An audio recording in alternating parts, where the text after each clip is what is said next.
اعوذ باللہ من الشیطان الرجیم بسم اللہ الرحمن الرحیم السلام علیکم ورحمۃ اللہ وبرکاتہ.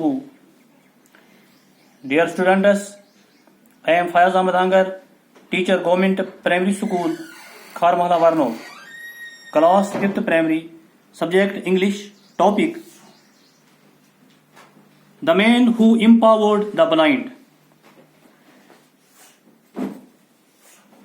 وہ آدمی جس نے اندھوں کو طاقت بخشی تھی، ایسی طاقت بخشی کہ وہ اب پڑھنے بھی لگے ہیں، لکھنے بھی لگے ہیں اور باقی کام بھی اب کرنے لگے ہیں. تو اس آدمی کے متعلق آج ہمیں پڑھنا ہے. وہ کون آدمی ہے جس نے اندھوں کے لیے ایسا عظیم کام کیا کہ وہ اب پڑھنے بھی لگے ہیں اور لکھنے بھی لگے ہیں. Have you ever been in a room when the lights suddenly go off and everything becomes dark? کیا آپ کبھی اس کمرے میں بیٹھے ہو جہاں اچانک روشنی چلی جاتی ہے اور ہر طرف اندھیرا چھا جاتا ہے؟ How lost you feel, but then the lights come back and all is well for you. آپ کتنے بے بس ہو جاتے ہیں اس وقت جب آپ کے کمرے میں روشنی چلی جاتی ہے.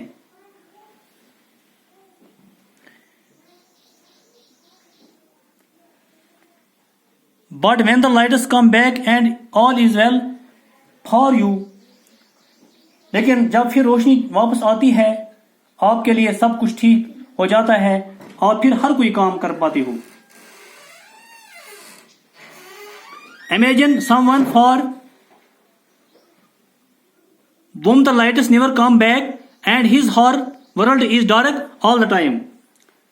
لیکن اس آدمی کے متعلق آپ سوچئے جس کی روشنی ایک بار چلی گئی اور دوبارہ اس نے روشنی نہیں دیکھی. These are the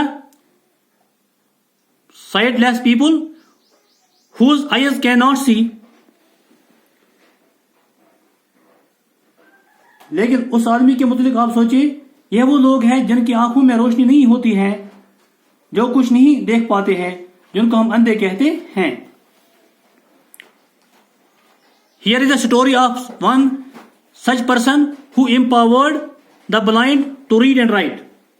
یہاں ایک ایسی آدمی کی کہانی ہے جس نے اندھوں کو امپاور کیا، ان کے لیے ایسا کام کیا کہ وہ اپنے لیے لکھ بھی رہے ہیں اور پڑھ بھی رہے ہیں. تو اس آدمی کے متعلق ہم پڑھنے جا رہے ہیں. Louis Braille was born in a small village of Coupvray near Paris, France in 1809. Louis Braille ایک چھوٹے گاؤں کوپورے پیرس کے نزدیک فرانس میں 1809 عیسوی میں پیدا ہوئے. Monsieur Braille Louis father, Louis Braille کا جو باپ تھا اس کا نام مونسیئر بریلی تھا. Made harnesses and saddles with an evil.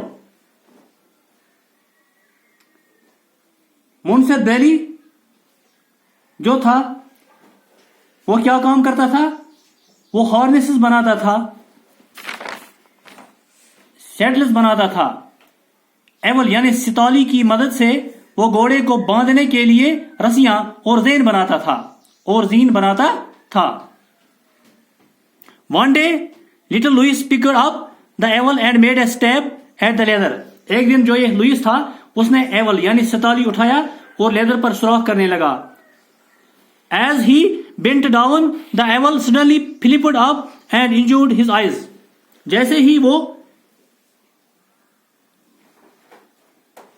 نیچے جھک گیا، جو یہ ایول تھا یعنی ستالی تھا وہ اچانک لیدر سے پھسل گیا اور وہ سیدھی اس کی آنکھ میں چلی گئی.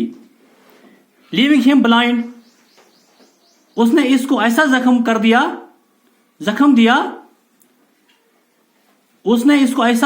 زخم دیا کہ اس بیچارے کو اندھا بنا دیا. لیونگ ہم blind. Now the 3-year-old Louis was in total darkness, never to see again. اب یہ 3 سال کا جو بچہ تھا اب یہ پورے طریقے سے اندھا ہو گیا تھا اور کبھی نہیں دیکھ سکتا تھا. پیارے بچوں، آج ہم اتنا ہی پڑھیں گے. اس سے آگے ہم انشاءاللہ کل پڑھیں گے. مجھے امید ہے کہ آپ کو اچھی طرح آپ نے اس کو اچھی طرح سمجھا ہوگا. اس کو گھر پر اچھی طرح یاد کرنا، محنت کرنا، تاکہ امتحان میں کامیاب ہو جاؤ گے. اللہ آپ کو سلامت رکھے، اپنے مقصد میں کامیاب فرمائے، علم کے نور سے مستفید فرمائے. آمین ثم آمین. خدا حافظ.